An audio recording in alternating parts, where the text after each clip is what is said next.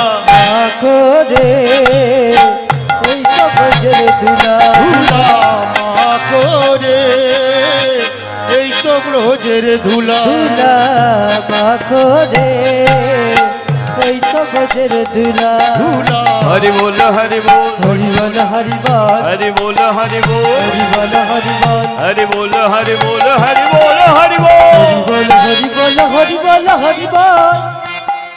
আচ্ছা, এই ধুলো সবাই মাখতে চায়, কিন্তু অনেকে আছে ধুলো মাখতে চায় না, তাই না? অনেকে ধুলো মাখতে চায় না, কিন্তু তাদের সামনে বাতাসা ফেলে দিক, ধুলো মাখানো বাতাসা খেয়ে নেবে, কিন্তু ধুলো মাথায় তুলতে পারে না।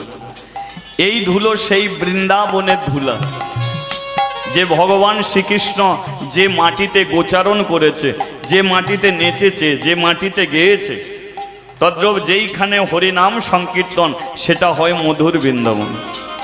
আপনারা ভাবছেন এই জায়গায় ভগবান আছে? আছে, ভগবান এই জায়গায় আছে, তাকে আমরা দেখতে পাচ্ছি না। পাবো কি করে? চোখের দৃষ্টি করেছি, দেখতে পাবো? কোনোদিন দেখতে পাবো না। কারণটা কেন জানেন? লক্ষ্য করে দেখুন, তার রূপ কত, যিনি শ্রীকৃষ্ণ, তার রূপ কত। 100টা সূর্য, 100টা সূর্য যে জ্যোতি বেরিয়ে আসে, সেটা কৃষ্ণর অঙ্গে ছিল। তাহলে 100টা সূর্যের জ্যোতি কৃষ্ণর অঙ্গে।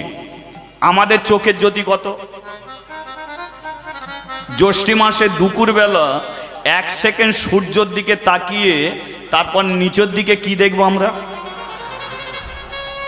তার মানে আমাদের চোখের জ্যোতি কত দেখেছো?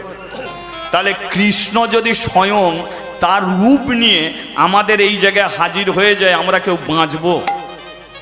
পুড়ে মরে যাব, তার জ্যোতিতে কেউ আমরা বাঁচবো না। সেই জন্য সে সরাসরি আসে না, কোনো ছলনার দ্বারায় তিনি আসেন, তাই তো? কোনো ছলনার দ্বারায়। দেখবেন যেখানে সমস্যা, যেখানে সমস্যা, ভগবান ঠিক সেই জায়গাতেই হাজির হবে পরীক্ষা নেওয়ার জন্য। সমস্যা কোন জায়গায় হয় বলুন তো? যেদিনকে দেখবেন ভক্ত সেবা, সেই দিনকে দেখবেন 8,000 10,000 মানুষ সেবায় যখন বসে, একজন সেবায় বসেছে, পেছনে আর একজন লাইন মেরেছে, তাই না? একজন সেবায় বসেছে, পেছনে একজন লাইন মেরেছে। এবারে তার কতটুকু সেবা হলো সেটা জানে না, সে হয়তো পাতা নেই, তাকে ওটা সুযোগ দিচ্ছে না, আবার বসে পড়ছে। ওই জায়গাতেই বেশি সমস্যা, ওই জায়গাতেই কমিটির মানুষকে সবচেয়ে বেশি লক্ষ্য রাখতে হয়। লক্ষ্য কি? ভগবান ওই জায়গাতে সেই ধাক্কা মারবে যে তোরা এত মানুষের সেবা দিচ্ছিস, আমিও গেছি সেবা করতে, দেখি আমার কত লক্ষ্য। দেখবেন সবচেয়ে বেশি লক্ষ্য রাখতে হবে বৃদ্ধ মানুষ, যাদের 70-80 বছর বয়স হয়ে গেছে, তারা অতি কষ্ট করে কিন্তু এসেছে, অতি কষ্ট করে এসেছে। সেই মানুষগুলো ঠেলাঠেলি করতে পারে না, যখনই বসতে যায় অনেক আছে তুলে দিচ্ছে, যখনই বসতে যায় তখনই তুলে দেয়, যখনই বসতে যায় তখনই তুলে দেয়। লক্ষ্য রাখো ওই সব মানুষগুলোকে, ওই সব মানুষগুলোকে টেনে আলাদা জায়গায় বসিয়ে দাও।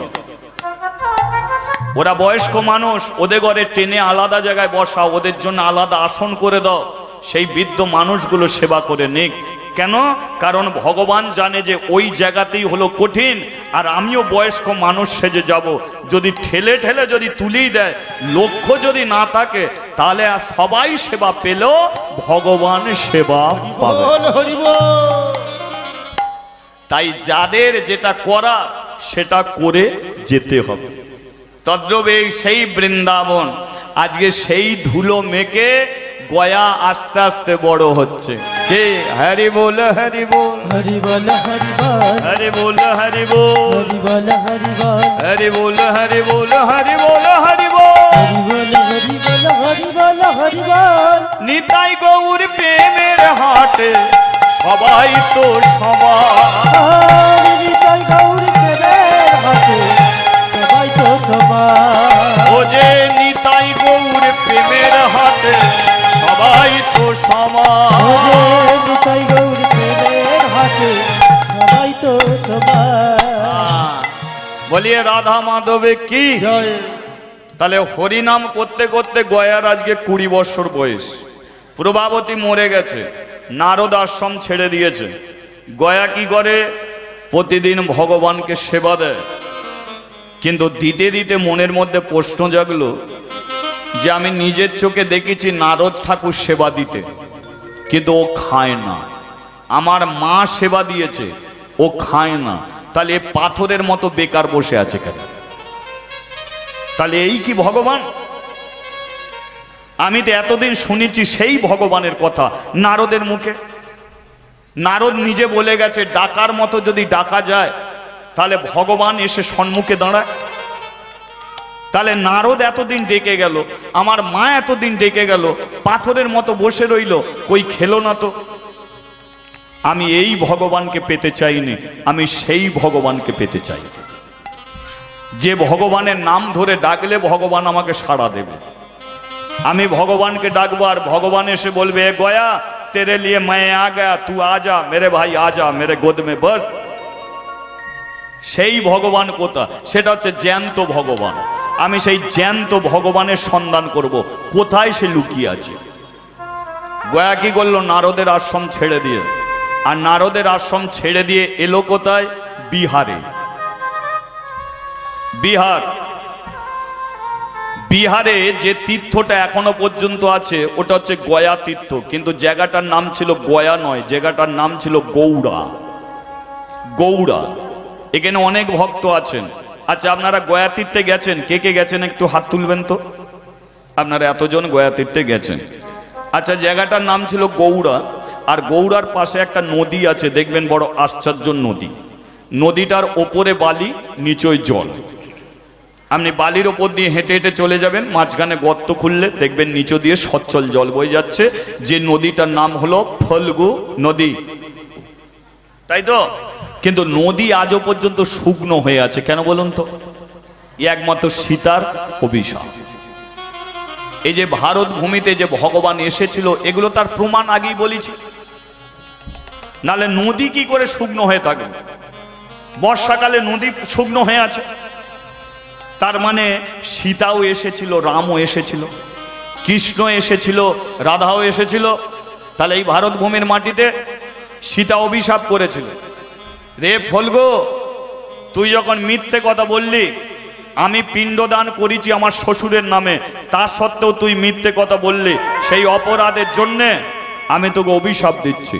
আমার অভিশাপে আজ থেকে তোর ওপরের জল নিচে যাবে, নিচের বালি ওপরে ভাসবে, তুই শুকনো মরুভূমি হবি।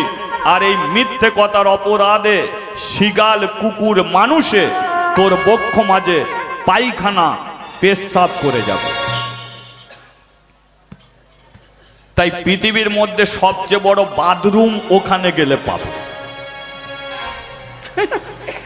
সবচেয়ে বড় বাথরুম, অত বড় খোলামেলা বাথরুম আর কোথাও নেই। বুঝেছে? তীর্থযাত্রীরা যায়, পায়খানা পেশাব করে, আর এক হাত গর্ত করলে নিচে দিয়ে সচ্ছল জল বয়ে যায়। অভিশাপ। বটবৃক্ষ আজও চির অমর হয়ে আছে। বটবৃক্ষ, সব গাছের মরণ হয় কিন্তু বট গাছের মরণ নেই, কারণ সীতা আশীর্বাদ করেছে। যে ফলগু মিথ্যে কথা বললো তাকে অভিশাপ দিয়ে শুকনো করে দিলাম, কিন্তু তুই যে সত্যি কথা বললি তোকে আমি আশীর্বাদ করছি। সব গাছের মরণ হবে, তোর মরণ হবে না। শুধু তাই নয়, তুই যেমন আমার দেহটাকে ঠান্ডা করে দিলি, কোনো পথিক, কোনো মানুষ ক্লান্ত অবস্থায় তোর নিচে এসে যখন বসবে তুই ওদের দেহটাকে ঠান্ডা করে রাখবি। তাই প্রমাণ এখনো পর্যন্ত নেবেন। তোমার শরীর দিয়ে খুব ঘাম ঝরছে, তুমি তেঁতুল গাছের নিচে গিয়ে বসবে, ঘাম শুকনো হবে না। কিন্তু বট গাছের নিচে গিয়ে বসবে, দেখবে একটা পাখার মতো তুমি বাতাস পাচ্ছ। তাহলে এগুলো কি করে হয়? সীতার আশীর্বাদ আবার অভিশাপ। গয়া কি করলো? ওই নদীর তীরে গিয়ে বসলো। ওই নদীর তীরে বসে চোখ দুটো বন্ধ করে প্রতিজ্ঞা করলো যে হে কৃষ্ণ, হে নারায়ণ, তোমাকে আমি জীবিত রূপে দেখার জন্যে আমি চারিদিকে ঘুরে ঘুরে বেরিয়ে আজকে ক্লান্ত শরীরে আমি এই জায়গায় বসলাম। আজ আমি চোখ দুটো আমি বন্ধ করলাম, প্রতিজ্ঞা করছি যে যতদিন না পর্যন্ত তুমি যেখানেই থাকো নেমে এসে আমার চোখে হাত না দেবে, এ চোখ আমি আর খুলব না। আজ থেকে আমি জল পর্যন্ত খাবো না, না খেয়ে না ঘুমিয়ে অবিরাম আমি তোমাকে ডেকে যাব। মরতে হয় এই জায়গায় মরবো, আর বাঁচাতে গেলে আমার কাছে তোমাকে আসতে হবে। ব্যাস চোখ দুটো বন্ধ করে শুরু করেছে কি শ্রীকৃষ্ণের ভজন। তাই শেষবারের মতো আর একবার হাতে তালি দিয়ে, হ্যাঁ, কৃষ্ণ কৃষ্ণ কৃষ্ণ কৃষ্ণ কৃষ্ণ কৃষ্ণ কৃষ্ণ হে কৃষ্ণ কৃষ্ণ কৃষ্ণ কৃষ্ণ কৃষ্ণ কৃষ্ণ কৃষ্ণ হে কৃষ্ণ কৃষ্ণ কৃষ্ণ কৃষ্ণ কৃষ্ণ কৃষ্ণ কৃষ্ণ হে কৃষ্ণ কৃষ্ণ কৃষ্ণ কৃষ্ণ কৃষ্ণ কৃষ্ণ হরি নাম কৃষ্ণ নাম গেয়ে যায় অবিরাম। হরি নাম কৃষ্ণ নাম গেয়ে যায় অবিরাম।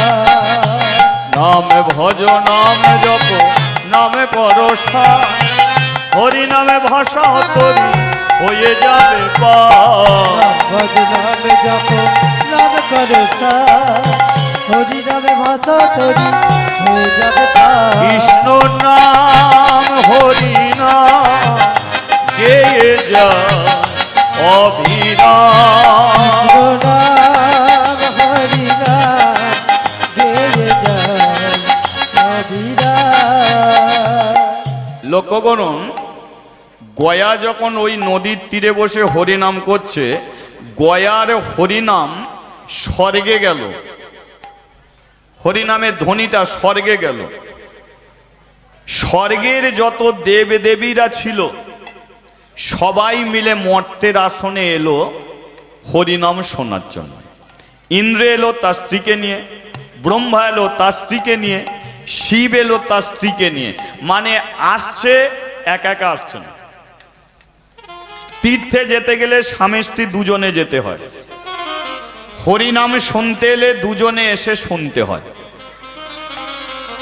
বুঝেছেন?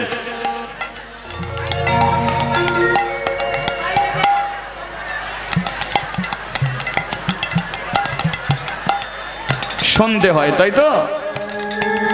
তাহলে এরা সবাই মিলে এসে বসেছে। আপনারা যেমন দূর দূর থেকে এসে বসেছেন, এবার দেবতার দল আপনাদের মতো এসে বসেছে। এবার গয়ার হরিনাম আরো এক জায়গায় গেছে, সে জায়গা থেকে কেউ আসছে না। সেটা কোথা জানেন? জমালয়। হরিনাম চলে গেছে জমালয়। যমরাজ ও চিত্রগুপ্তকে নিয়ে চলে এসেছে, কিন্তু এবারে হরিনামটা আর এক জায়গায় ঢুকে গেছে, মানে জমের দক্ষিণ দিকে ঢুকে গেছে। এবার জমের দক্ষিণ দিকে কি আছে সেই জায়গায় যেতে আমার খুব ভয় পায়। ভগবানকে জানাই যে ঠাকুর মরে গেলে যেন ওই দিকে নিয়ে যেও না। সে পিমড়েরও ভয়, প্রধানমন্ত্রীরও ভয়। বলবো কোন জায়গা? যেতে চাইলে হাত তুলবেন। আচ্ছা, জমের দক্ষিণ দ্বার মানে নরকে কে কে যেতে চান একবার হাত তুলবেন।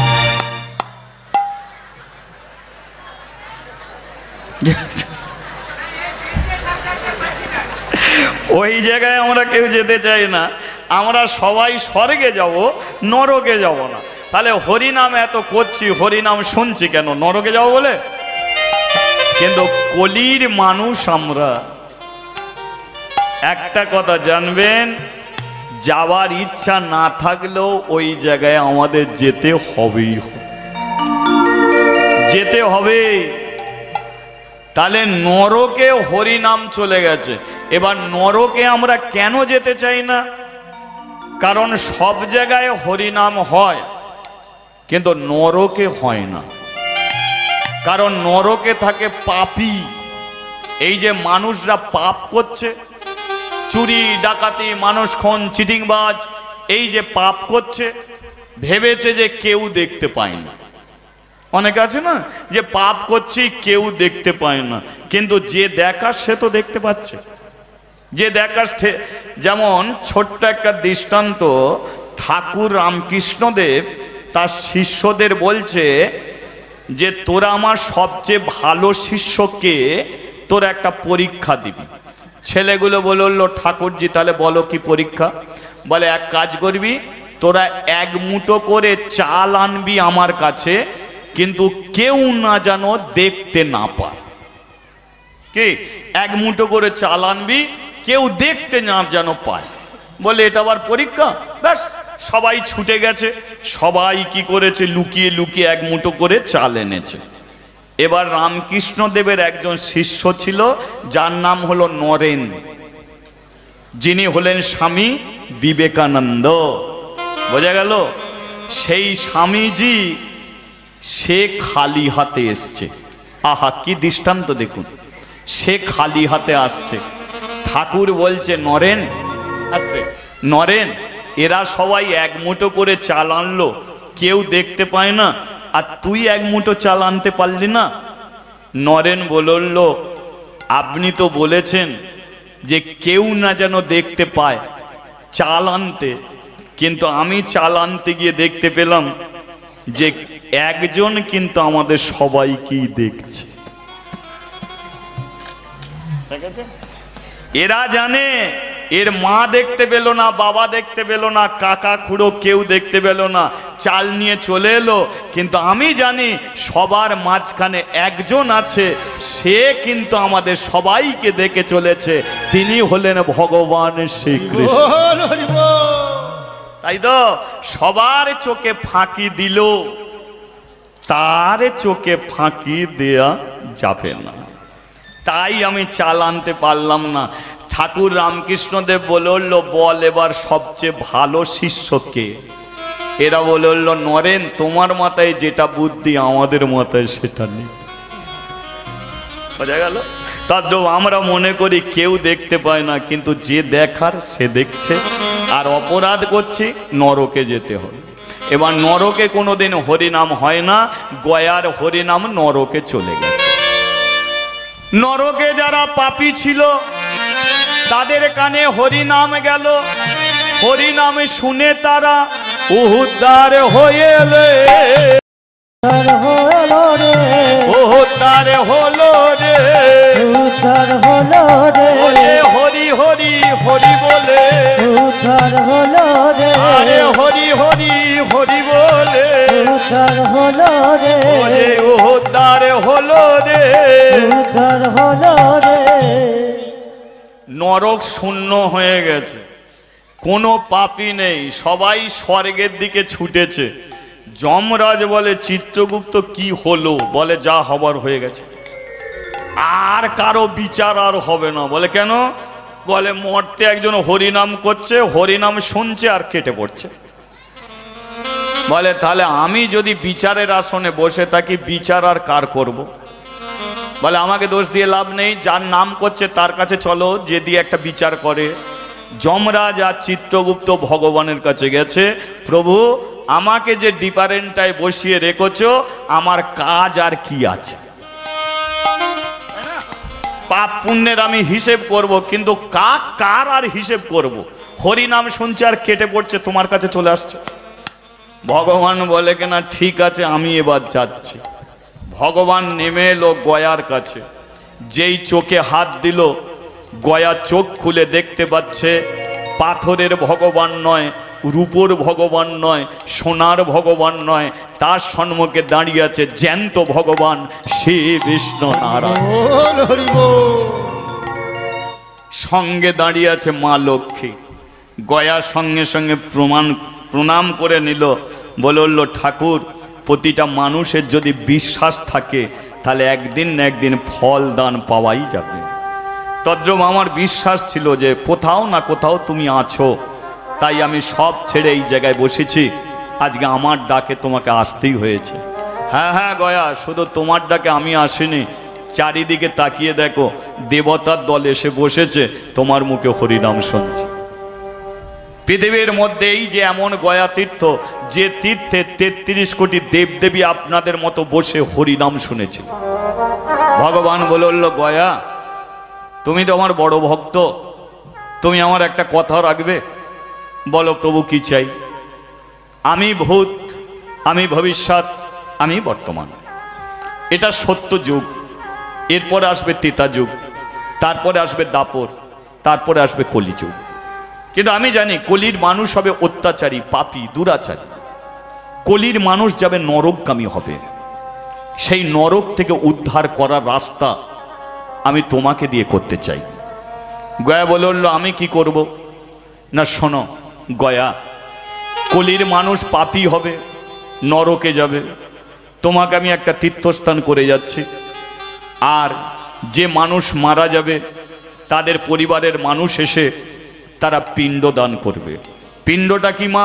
ওটা হচ্ছে পাপ। দেখবেন তিল কলা দিয়ে জলে ভাসিয়ে দেয় না, কি ভাসাচ্ছে? পাপ ভাসাচ্ছে, যে শরীরের যেন সব পাপ চলে যায়। তদ্রূপ কলির মানুষ এসে তোমাকে পাপ দিয়ে যাবে। যে মানুষ নরকে পাপের জন্য নরক ভোগ করছে, সেই মানুষের পাপ তুমি নিজে গ্রহণ করবে। তারা নরক থেকে উদ্ধার হবে, উদ্ধার হবার পরে তারা আমার কাছে আসবে, আমি আবার তাদের মানুষ করব, তারা আবার হরিবাসরে বসবে, আবার তারা নিতাই গৌর প্রেমানন্দে বলে হরিনাম। হরি বল। এই দায়িত্ব আমি তোমাকে দিতে চাই। গয়া তুমি এ দায়িত্ব নেবে, কলির মানুষের পাপ গ্রহণ করবে।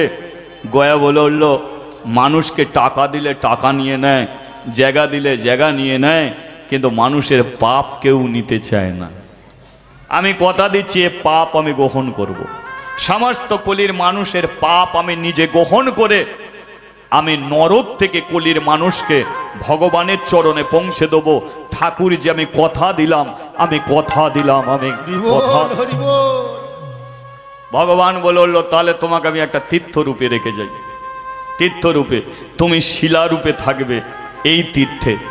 এই জায়গাটার নাম হচ্ছে গৌড়া, তোমার নাম অনুসারে হবে গয়া, আর তোমারই নামে হবে তীর্থ, আর সেই তীর্থের নাম হবে সর্বতীর্থের মহাতীর্থ গয়া তীর্থ। তীর্থর এরিয়া কত দূর হবে? ঘোড়া ছুটিয়ে দিল, দুটো ঘোড়া ছুটিয়ে দিল, সকালবেলা ঘোড়াকে ছুটিয়ে দিল। এই ঘোড়া যত দূর এরিয়া নিয়ে ছুটে ছুটে ছুটে ছুটে সন্ধেবেলা আমার কাছে এসে পৌঁছাবে, তত দূর এরিয়া নিয়ে হবে গয়া তীর্থ, গয়া তীর্থ। ঘোড়া ছুটিয়ে দেওয়া হলো, আর তত দূর এরিয়া নিয়ে আজও পর্যন্ত গয়া রয়ে গেল তীর্থরূপে। গয়া বলল, প্রভু আমি শিলারূপে থাকবো, তোমাকেও থাকতে হবে। আমি কি করে থাকবো?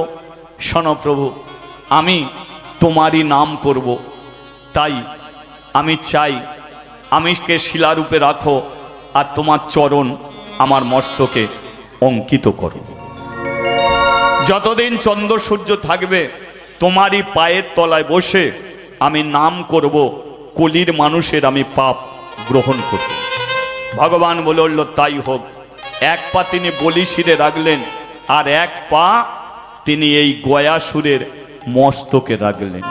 তাই আজও পর্যন্ত ভগবানের সচল চরণ চিহ্ন পৃথিবীর কোথাও নেই, একমাত্র আছে গয়া তীর্থে। ওই ভক্ত গয়ার মস্তকে এখনো পর্যন্ত ভগবানের চরণ চিহ্ন অঙ্কিত হয়ে আছে। নারদ বলল, প্রভু কলির মানুষ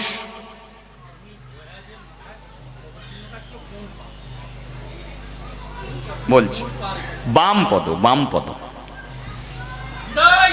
বামপদ। ভগবান এক পা ডান পা রেখেছিল তিনি বলিরাজের কাছে, আর বাম পদ রাখলেন তিনি গয়া সুরের মস্তকে। তাহলে আজকে নারদ প্রশ্ন করলো যে, ঠাকুর তুমি বললে কলির মানুষ মারা গেলে তাদের পরিবারের মানুষ এসে পিণ্ডদান করলে তবে নরক থেকে উদ্ধার হবে, কেউ যদি পিণ্ডদান করতে না আসে তখন কি হবে? তাহলে মানুষ কি নরকেই থাকবে? ভগবান বলল আমার ভক্ত গয়া এ এমন একজন ভক্ত, ভক্তকে দর্শন করলে যেমন পুণ্য অর্জন হয়, কোনো ভক্তকে দর্শন করলে পুণ্য অর্জন হয়, তদ্রূপ আমার এই ভক্ত গয়ার মাহাত্ম্য কেউ যদি শ্রবণ করে, কেউ মারা গেছে সেই বাড়িতে যদি গয়ার মাহাত্ম্য যদি শ্রবণ করে, তাহলে শ্রবণের দ্বারায় তাদের আর গয়াধামে পিণ্ডদান করতে আসতে হবে না। শ্রবণের দ্বারায় তারা পূর্বপুরুষ থেকে, নরক থেকে তারা উদ্ধার। বল হরি বল। তাই অনেক জায়গায় দেখবেন গয়ার মহোৎসব হয়, অনেক জায়গায়। মরা বাড়িতে কেন কীর্তন করাতে হয়? কোন কীর্তন করাতে হয়? এই কীর্তন, এই গয়ার মাহাত্ম্য শ্রবণ করাতে হয়। কেউ মরা বাড়িতে দেখবেন, শ্রাদ্ধ বাড়িতে, ঘাট শ্রাদ্ধ বাড়িতে অনেক জায়গায় কীর্তন হয়, কিন্তু কোন কীর্তন, কোন লীলা? এই লীলা গয়ার মাহাত্ম্য শ্রবণ করালে তবেই তারা পূর্বপুরুষ নরক থেকে উদ্ধার হয়ে যায়। তাহলে শোনা গেল এতক্ষণ গয়াধামের মাহাত্ম্য আজও শিলারূপে রয়ে গেছে। এই গয়া, এই গয়া তীর্থ কলির মানুষের নরক থেকে উদ্ধার হওয়ার রাস্তা কিভাবে সৃষ্টি করেছিল ভগবান আমরা জানতে পারলাম। আবার যদি কোনো দিন কৃপা হয় আপনাদের কাছে আসবো। আপনারা ভালো থাকবেন, সবাইকে ভালো রাখবেন। শ্রী গুরু নেতাজি গৌরী প্রেমানন্দে। বল হরি বল। ভক্ত আরে ভগবানের মিলন হইল, ভগবানের মিলন হইল, ভক্তরে ভগবানের মিলন হইল। ভগবানের মিলন হইল। চাঁদ বাদনে সবাই একবার হরি হরি বলো। চাঁদবাদনে সবাই একবার হরি হরি বলো। চাঁদ বাদনে সবাই একবার হরি হরি বলো। হরি বল, হরি বল, হরি বল, হরি বল, হরি বল হরি বল। হরি বল হরি বল। হরি বল, হরি বল, হরি বল, হরি বল।